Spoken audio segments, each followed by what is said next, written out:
Hey there, and welcome to Living Title IX with Betsy. That's me. This week, we are going to talk about a complaint under the 2024 regulations. We've had lots of questions about this. We've been implementing complaints under the new regulations now for quite a little bit. And so I want to give you some of the things that I've learned and seen and had some ideas about along the way. So we are going to start by grabbing our regulations. If you haven't done this, I highly recommend that you print out just the regulations portion. So starting on page 1505 of the 2024 regulations, you can find that under regulations only on the ICS website under the drop-down resources. So go ahead and have a look for that if you need it. But I've printed mine in this little spiral book. I use it nonstop all the time, change my tabs, move things around. I think it's just so important. And I would encourage you to make sure that you have a printed copy of your policies as well. So just a thoughtful, helpful tip, I think.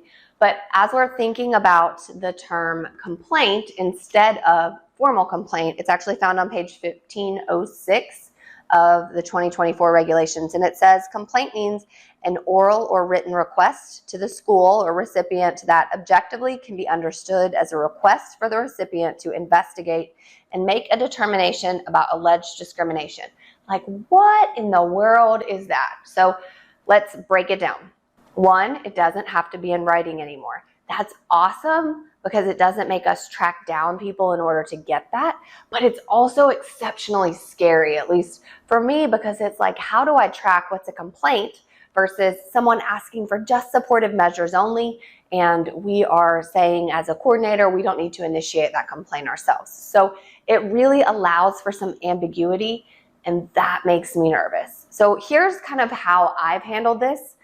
If I've talked with a parent or guardian, or at a higher ed institution, if I've talked with a student or any employee regardless of the school district or institution, and they are asking me to investigate, there has been any type of indication that they want an investigation, I let them know on the front end that we are going to investigate. If we're having a conversation, I do it orally, and then I follow up in writing, and I say, based on the information that you've provided in a nice email during our meeting or via your email to me, we're going to start an investigation because that's what you have identified as a request. And then if for some reason I'm wrong, they can email me back and let me know. But honestly, it's just an easy way to kind of track my work and document. And that becomes so important under these regulations. So what I want you to think about is if OCR were to come in today or tomorrow and say, hey, which of the cases that you have or which of the notifications that you've received about Title IX behavior or sexual harassment have had a complaint under 2024. I want you to be able to easily pull up that information, have a document that shows when you emailed them with that information, and have that email saved in your file, whether that's a digital file or a Google Drive or whatever it might be. But make sure that you have that saved for every single case. So while there isn't that formal requirement that a signature is required, there is certainly still an expectation that you're documenting.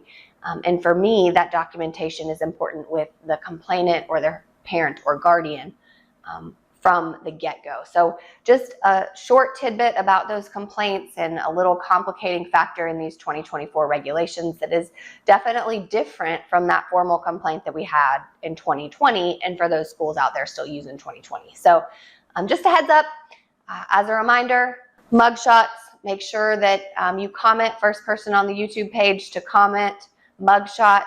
We will send you a mug. You can pay us back by sending us a picture of you with the awesome mug, hopefully out in your real life environment somewhere. That's super fun.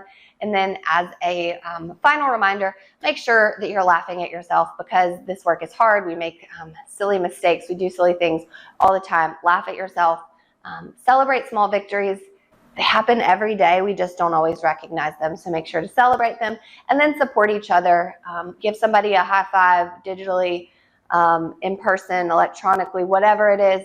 Give them a high five, fist bump, and let them know that they've done an awesome job today too. So we're proud of you. We're grateful for you. This is hard work, but you've got this. Have a good day.